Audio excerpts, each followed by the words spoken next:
Queridos amigos, buenas noches devotos de San Judas Tadeo, buenas noches feligreses, buenas noches sobre todo esas personas que tienen puesta su esperanza en este 28 de octubre, en esta festividad que será una vez más una festividad digna y regia, bella, en honor a San Judas Tadeo. Buenas noches María René, ¿cómo está usted? Muy bien, padre, muy buenas noches a todos. Agradecida, feliz de poder estar aquí. Sobre todo, pues resaltando la fe tan linda que tenemos en este mes de la celebración de nuestros San Juditas y que definitivamente hemos ido conociendo todos esos cambios tan hermosos para nosotros los feligreses, padre.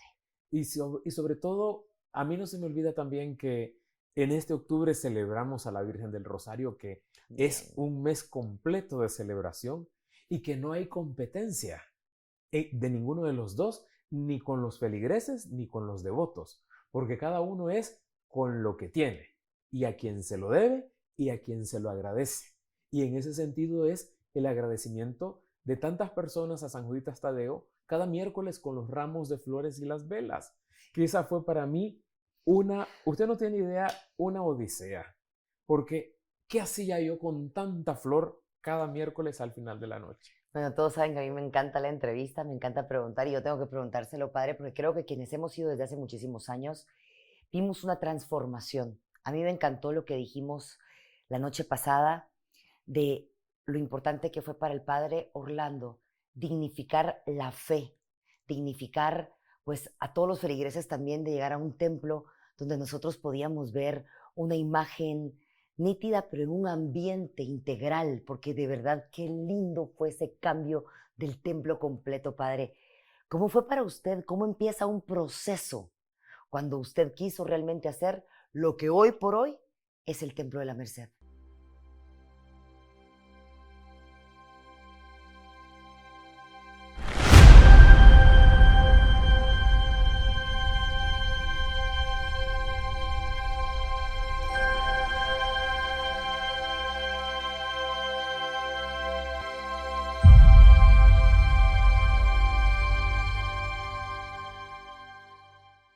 Dicen que uno aprende a conocer a una persona cuando camina con ella, cuando se pone en los zapatos de esa persona.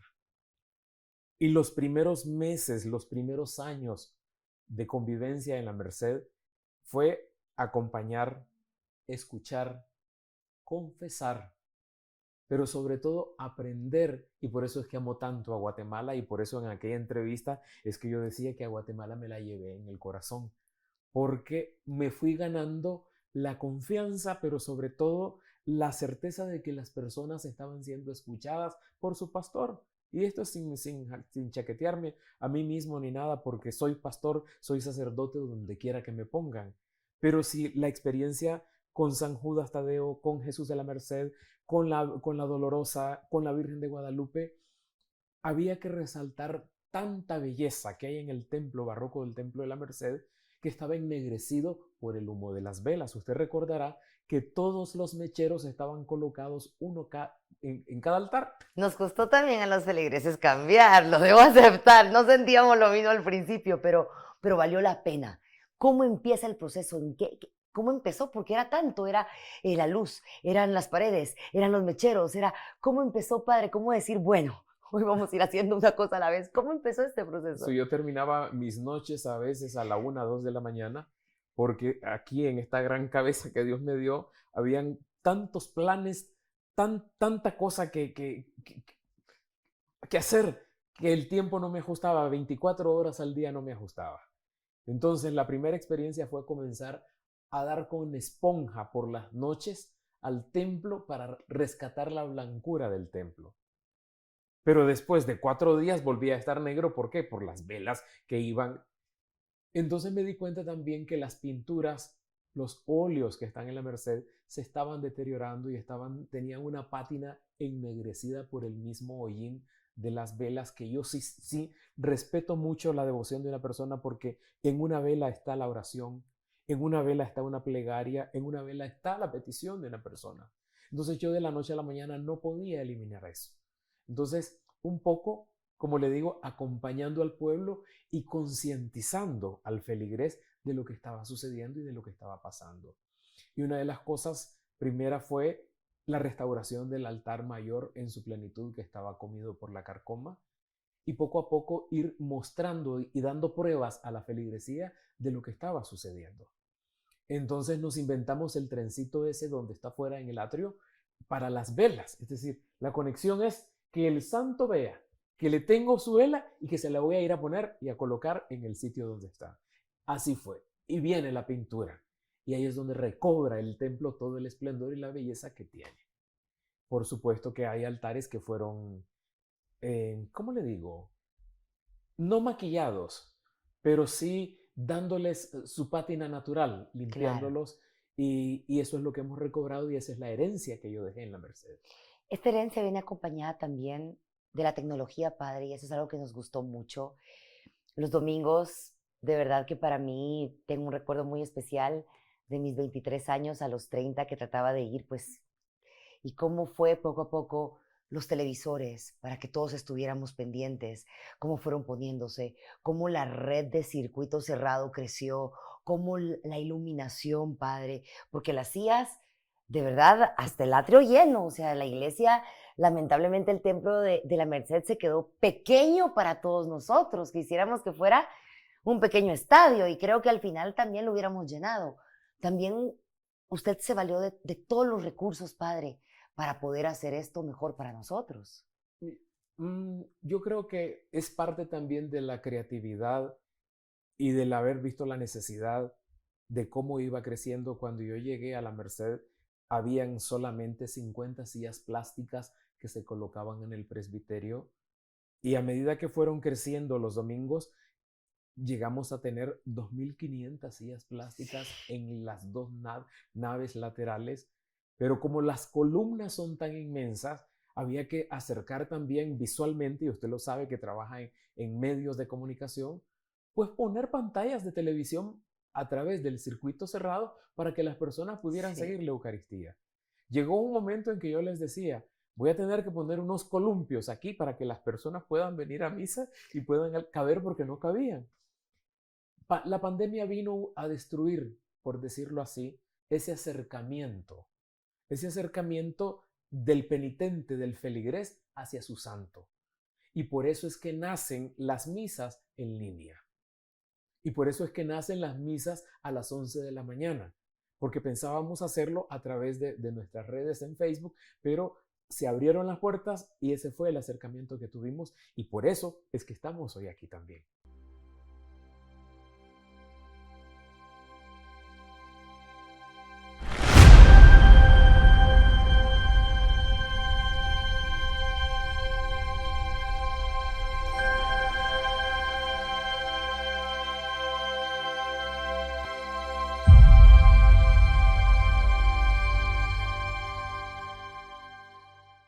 Y fue un acercamiento necesario, importante, que llegó en el momento exacto porque de una u otra manera, padre, hoy en día, ¿cuántos? Y digo cuántos porque soy parte del movimiento.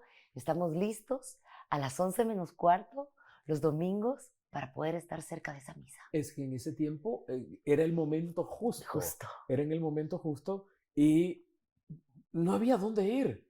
Y la gente y las personas, los católicos necesitábamos acercarnos a Dios y acercarnos a Dios porque era el único medio donde podíamos ver quizás a Jesús de la Merced, ver quizás a San Juditas Tadeo a través de la televisión. Por supuesto que cuando viene mi traslado es que se da el cambio y viene la creación de las propias redes personales mías, que es la Eucaristía y el Instagram y el Facebook y el YouTube a las 9 de la mañana. Y que definitivamente estamos pendientes, que acercan a tantas personas tanto cariño. Usted dice se llevó a Guatemala en el corazón. Nosotros todavía lo llevamos a usted en el corazón, padre, y verdaderamente nos alegra que podamos estar cerca a través de las redes con usted, pendiente y todo, padre. Y la verdad es que de una manera u otra, creo que con la red también, de todos los que usted tenía alrededor, estaban listos, sin saberlo, para poder actuar en el momento como fue la pandemia, padre. ¿Cómo funciona también, creo que Dios, San Juditas? Porque ninguno nos quedamos sin escuchar la palabra. ¿Sabe una cosa que a mí me ha llamado mucho la atención y yo lo insistí? Y hay personas que creen que me están atacando con lo que dicen. No hay que seguir al hombre, hay que seguir a Dios, efectivamente. Por supuesto. Estoy destinado a Nicaragua, tengo una nueva misión allá, pero yo soy pastor. Y como yo le decía en el segmento anterior, soy pastor hoy, mañana y siempre y donde sea. Entonces, crear esa red de comunicación, hay aquello que se llama empatía. Y uno busca al sacerdote que le pueda entender sus penas, sus anhelos, y yo lo entiendo muy bien. Usted no tiene idea, las personas creen que yo no leo los mensajes que recibo a través del Instagram y a través del Facebook, me los leo El toditos. Padre está en todo, señores, Vea, siempre. y les asusta a veces cuando les doy respuesta a lo inmediato. Entonces, ¿de qué se trata? Se trata que así, y no es por la comparación, puede ser muy burda, San Judas Tadeo es un puente de comunicación entre mi persona y él, entre Dios y yo. Pues también yo soy un puente de comunicación para llevar la palabra de Dios en el momento preciso y justo. De eso se trata. Y es como los maestros, que uno también puede decidir quién es el maestro que mejor te entiende a ti en su pedagogía y demás. Siempre lo digo y para nosotros los feligreses, quizás si vieron el primer programa, eh, podemos hablar de los perfiles que son diferentes y demás. Mucha gente dijera tal vez por joven, por esto, pero yo creo que lo importante es que usted entienda al feligrés. Yo les cuento rápidamente porque ya habrá tiempo para ello, pero por ejemplo con las velas, cómo tener este acercamiento y llegarle a plantear un sentimiento, una devoción propia y que nos entiende y nos alienta a seguir. Así es. Eso no es lo que pues a veces pasa normalmente con muchas personas y creo que por eso es que tenemos tanto cariño para usted, Padre, y aunque usted ya esté allá, de aquí no lo vamos a dejar ir y siempre lo vamos a estar calando con una pitita, pero agradecidos definitivamente porque sabemos que está en Nicaragua, pero a pesar de eso, siempre nos lleva a los guatemaltecos en el corazón. No, y no solamente, hay hilos, hay lazos que no se pueden cortar. Correcto. Eso es mentira. Y entonces nos une una devoción y una fe. Vamos a los testimonios. Me parece. Perfecto.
A Marco Antonio yo le conocí casi desde el principio de las festividades, cuando comenzaron a organizarse, porque como sabemos en nuestros pueblos, las fiestas populares terminan con luces artificiales, con toritos, con estrellas, qué sé yo, con cohetes de luces. Y él, Marco Antonio, siempre me pidió que le diera la bendición al inicio de quemar él su torito. Fue tanta mi curiosidad que un día de tantos dije, escríbalo y le leeré un poco su testimonio. Adelante. A Marco Antonio simplemente le desborda, se le sale el corazón hablar de la devoción a San Judas Tadeo. Es un hombre que cuando uno le pregunta el por qué, se le enchina la piel y se le salen las lágrimas. Lo conocí, por supuesto, como dije, un 28 de octubre. Acababa de quemar un torito en honor al santo en el atrio de la Merced. Había sido ya el tercer año consecutivo que lo hacía. Para los asistentes, para los que estaban ahí de mirones, es un momento de diversión. Dirán, este viene a divertirse. Los niños lo disfrutan, lo gozan mucho.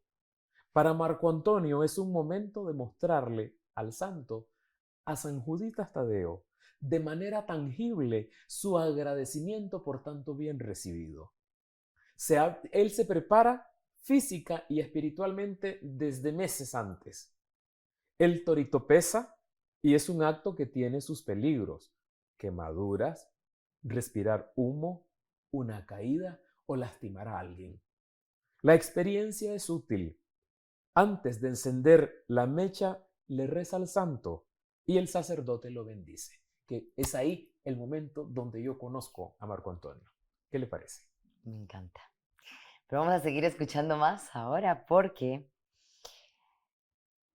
le pregunta siempre cómo se siente. Así es, así es. Y con lágrimas, y creo que en este instante todos los que hemos recibido un milagro y todos los feligreses podemos entender cómo responde Marco Antonio. El amor que San Judas Tadeo me ha demostrado no tiene precio. Es un amor que se extiende a mi familia, a mi hijo, a mi trabajo, a cada uno de nosotros que venimos aquí como hijos de Dios a clamar, a pedir misericordia y, por supuesto, la intercesión. Hace 3 años le hizo la promesa a San Judas Tadeo que le permitiera tener vida y que le diera misericordia para poder bailar el torito el día de su celebración hasta el día que Dios se lo permita. Por eso cada 28 de octubre le agradece todos los favores, la vida de la familia, la vida del hijo, sobre todo el cariño que derrama en cada uno de nosotros. El haber levantado de una cama de enfermo a su hermano, el haber ayudado para la salud de su tía. Son tantos favores, tantos bienes recibidos, que las palabras no le alcanzan a Mario Antonio. Perdón, a Marco Antonio. Él respira profundo, las lágrimas ruedan por sus mejillas y agrega: cuando mi hijo estaba por nacer, un fin de semana antes de que él naciera, le vine a rogar y a ponerlo en sus manos. Mi hijo acaba de cumplir 1 año y 1 mes.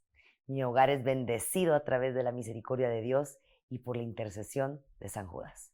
Y aquí estoy, patrón. Aquí estoy. ¡Ah! Y yo, que he sido testigo durante todos estos años, conocí al bebé de Marco Antonio en el vientre de su esposa. Ahí lo bendije. Después, al año siguiente, ya llegaron con el bebé, tal como cuenta la narrativa, y me dio tanto gusto y de poderlo abrazar, porque eso he tenido siempre yo con los feligreses allá, de que los abrazaba y les decía: yo entiendo lo que usted está viviendo, yo entiendo y comprendo lo que usted está pasando en este instante. A él, a Marco Antonio, muchas bendiciones. Sabemos que es un seudónimo el que hemos usado, pero él sabe de quién estamos hablando.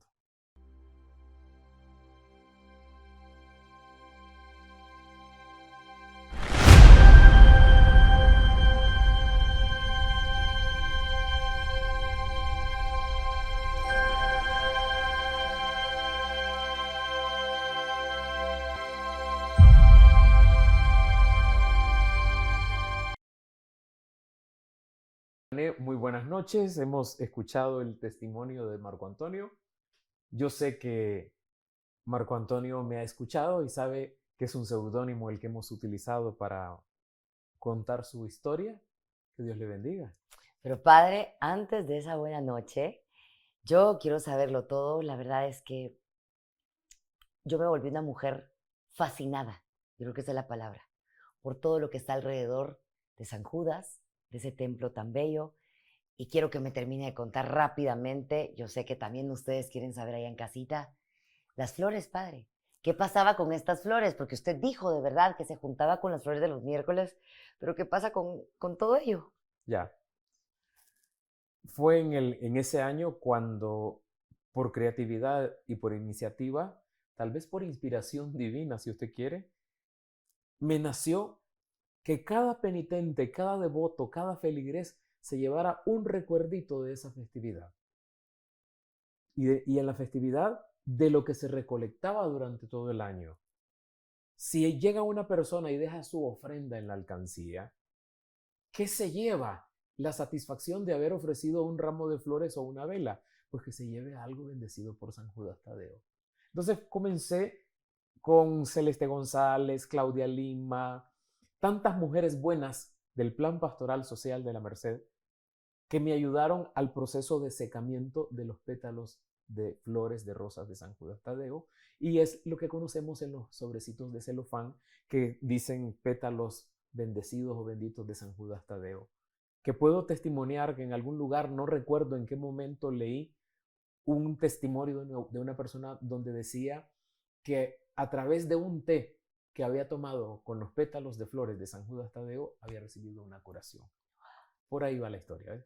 Qué cosa más linda, sí queríamos saberlo. Y así en estos programas vamos conociendo más cosas íntimas que no conocíamos y que definitivamente el Padre está aquí, listo y dispuesto para trasladarnos todo en este mes de muchísima emoción.